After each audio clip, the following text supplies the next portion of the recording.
Hello friends, English language में आज हम लोग करेंगे para jumble.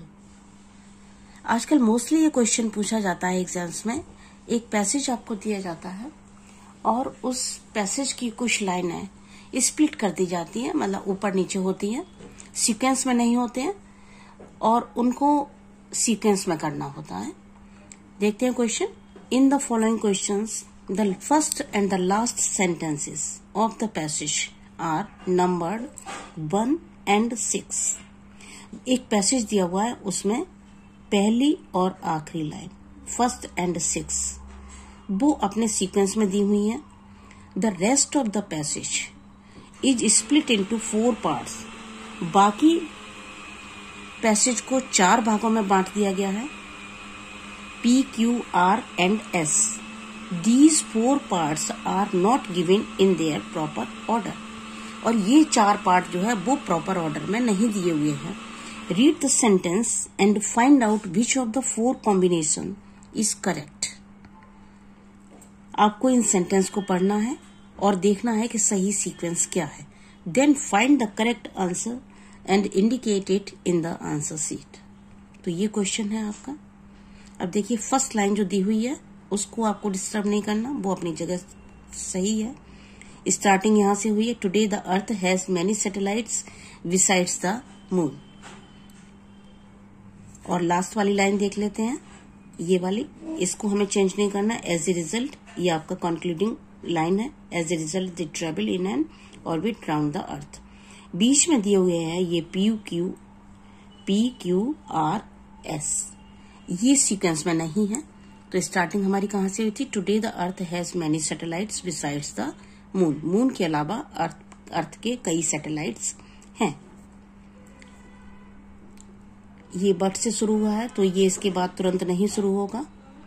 The artificial satellites do not fall because, यहां से शुरुआत करते हैं क्योंकि यहां पर अदर सैटेलाइट की बात हुई है।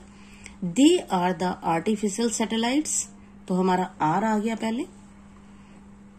Made by man and very much smaller than the moon. इसके बाद में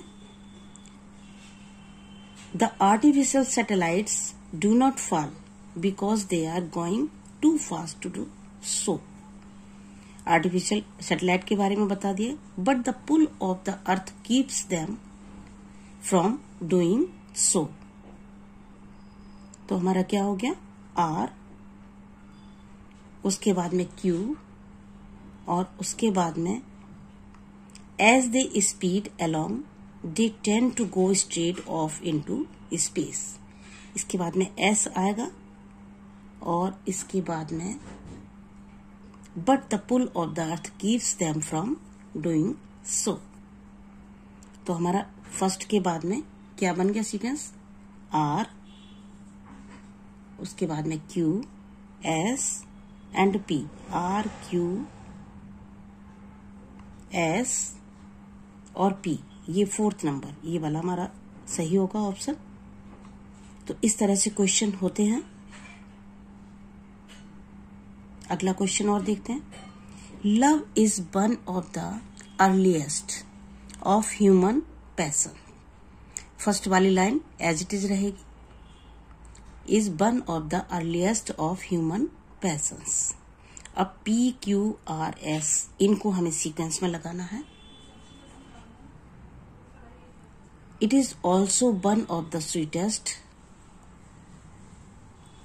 Love should be directed towards a worthy object, but like all strong passions, it may, if not well regulated and controlled, lead us into misery।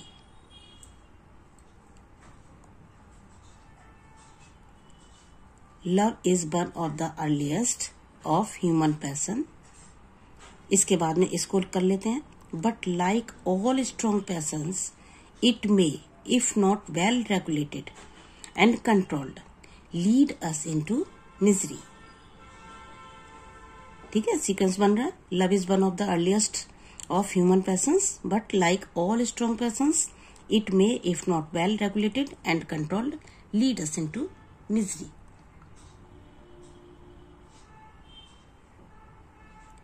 इसके बाद में देखते हैं, it is also one of the sweetest, love should be directed towards a वर्दी object. Are आ गया, P, उसके बाद में क्यू आ जाएगा और उसके बाद में स्वीटेस्ट, और it will prove in the end a source of bitterness. इसके बाद में पी के बाद में एस आ जाएगा। तो क्या सीक्वेंस बना हमारा, आर, आर, उसके बाद में पी, उसके बाद में क्यू और उसके बाद में S. R P Q S, R P Q S. तो ये सेकंड वाला ऑप्शन सही होगा।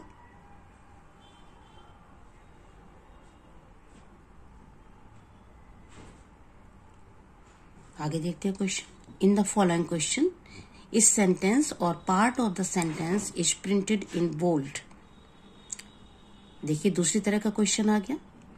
Below are given alternatives to the bold sentence या part of the sentence at 1, 2, 3 which में इम्प्रूव द सेंटेंस। अब है सेंटेंस इम्प्रूवमेंट। अभी हम लोगों ने देखा था पैराजंबल और अब देखेंगे सेंटेंस इम्प्रूवमेंट। सेंटेंस गलत नहीं है लेकिन उसको इम्प्रूव किया जा सकता है और बेहतर किया जा सकता है। ग्रामेटिकल मिस्टेक नहीं है। जो सेंटेंस इम्प्रूवमेंट होता है उसमें ग्रामेटिकल मिस्टेक्स नहीं होता, लेकिन सेंटेंस की लैंग्वेज को हम बेहतर बनाते हैं, सेंटेंस के कंस्ट्रक्शन को हम बेहतर बना सकते हैं। वो ऑप्शन आपको दिए जाते हैं कि कौन से ऑप्शन को यूज करके सेंटेंस को एक बेहतर तरीके से प्रेजेंट किया जा सकता है। New hires in the laboratory should anticipate excellent research opportunities and getting valuable clinical experience. अब ये जो बोल्ड पार्ट है इसको हमें रिप्लेस करना है अपॉर्चुनिटीज, एक्सीलेंट रिसर्च अपॉर्चुनिटीज और इसके बाद में and getting valuable clinical experience. Search opportunities, इसके बाद में अगर हम एज वेल एज यूज करते हैं opportunities as well as valuable clinical experience. ये चार ऑप्शन जो दिए गए, मैं ये वाला ये बेटर रहेगा यहाँ पर। आगे देखते हैं। इट इज मोर बेटर, यहाँ देखिए double comparative degree, double comparison नहीं यूज होगा। मोर और बेटर दोनों एक साथ में नहीं लगते हैं। इट इज बेटर, केवल बेटर यूज करेंगे। To take this route than the other one. She is absent, she must be sick again. She is absent, she has been sick again, she must be sick again. She is absent, she is sick again. इस sentence में लगता कोई mistake नहीं है तो no improvement. अगर हमें लगता है कि कोई मिस्टेक नहीं है या किसी भी तरह से लाइन को रिप्लेस नहीं किया जा सकता, लाइन अपने आप में परफेक्ट है, तो नो इम्प्रूवमेंट का ऑप्शन आप चूज करेंगे। She is absent, she must be sick again.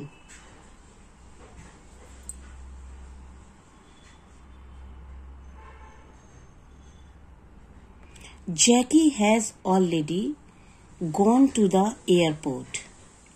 She will meet us at the check-in counter. Jackie has already gone to the airport. She will meet us at the check-in counter. इस वाले part को हमें replace करना है। Gone to the airport, she will meet us. Gone to the airport and Jackie will meet us. Jackie has already gone to the airport and, यहां पर and और लगेगा, and she will meet us. जब sentence का दूसरा clause start होता है तो वहां पर हमें कनेक्टर लगाना होगा, फिर से एंड यहां पर आएगा तो and she will meet us.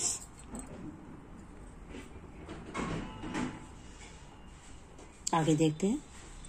In the following question a part of the sentence is printed in bold, below are given alternative to the bold part. पहले जैसे ही क्वेश्चन है, आपको जो बोल्ड वर्ड यहाँ पर दिए गए हैं उनको रिप्लेस करना है जो ऑप्शन दिए गए हैं उनमें से। John is wearing his jacket as it is getting very cold. और यहाँ पर ऑप्शन दिए गए हैं taking on, getting on, putting on. तो पुटिंग ऑन आ जाएगा, इसको चेंज कर देंगे। I worked in this office since 2005। Since 2005 से मैं इस ऑफिस में काम कर रहा हूं। वर्क नहीं आएगा। I have been working, I have been working, third one इसको रिप्लेस करेंगे। The host offered me tea but I denied it. Deny word को अगर हम चेंज करते हैं, डिनाई वर्ड यहाँ पर प्रॉपर नहीं है, रिफ्यूज्ड। जब आपको कोई चीज ऑफर की जाती है और तब आप मना करते हैं तो वहां पर रिफ्यूज्ड वर्ड यूज होता है, रिफ्यूज करना। डिनाई का मतलब है टू डिक्लेयर समथिंग अनट्रू, या जो प्रॉपर नहीं है उसको आप डिनाई करते हैं। लेकिन रिफ्यूज, कोई चीज आपको ऑफर की गई और आपको वो पसंद नहीं है या आप नहीं लेना चाहते, देन रिफ्यूज वर्ड ज्यादा प्रॉपर है, तो रिफ्यूज यूज करेंगे यहाँ पर। Can any spiritually dead man be so as to have no love for his native country. और ये पूरा सेंटेंस आपको बोल्ड में दिया हुआ है और इसके ऑप्शन दिए गए। इस पूरे सेंटेंस का हम रिप्लेस कर सकते हैं। Can any dead man be so as to have, can any man be so spiritually dead as to have no love for his native country.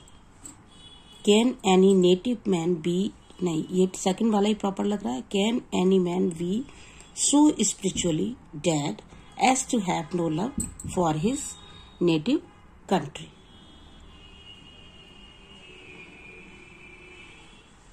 How can anyone sympathise with you when what you say is hardly believable.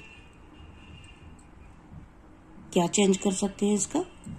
How can anyone sympathise with you when what you say is hardly credible। यहाँ पर credible word आएगा। आगे देखते हैं और question. In the following question a part of the sentence is printed. वही same pattern है, जो बोल्ड पार्ट है उसको हमें रिप्लेस करना है। It rained bitterly throughout the day spotting all our plans to go out. Rains bitterly, bitterly word rain के साथ में यूज नहीं होगा। स्ट्रांगली, फियर्सली, इंटरमिटेंटली, बगैर रुके बरसात होना। Hardly had he finished the novel than the principal called him. Hardly had he finished the novel, उसके बाद में ऑप्शन आपको दिए गए हैं। When the principal called him, ये वाला ऑप्शन आएगा। उसने नॉवेल खत्म ही किया था कि तभी प्रिंसिपल ने उसको कॉल कर लिया। It is rumoured that the road will be closed tomorrow. Rumoured की जगह, रूमर्ड का मतलब होता है खबर फैलाना। It has been announced, second वाला ऑप्शन सही रहेगा यहाँ पर। It has been announced that the road will be closed tomorrow। ये अनाउंस किया गया है कि रोड कल बंद रहेगी। You should meet the concerned program coordinator for registration। You should meet the program coordinator concerned। आपको मिलना चाहिए प्रोग्राम कोऑर्डिनेटर से जो कंसर्न है, जो संबंधित प्रोग्राम का कोऑर्डिनेटर है, उससे आपको मिलना चाहिए। तो programme coordinator concerned.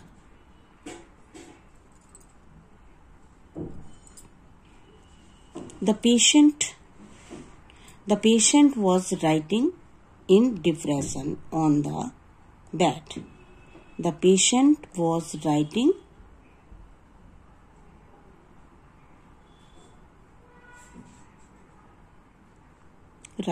in pain.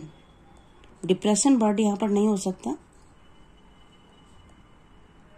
Writing in pen, ये वाला वर्ड प्रॉपर होगा।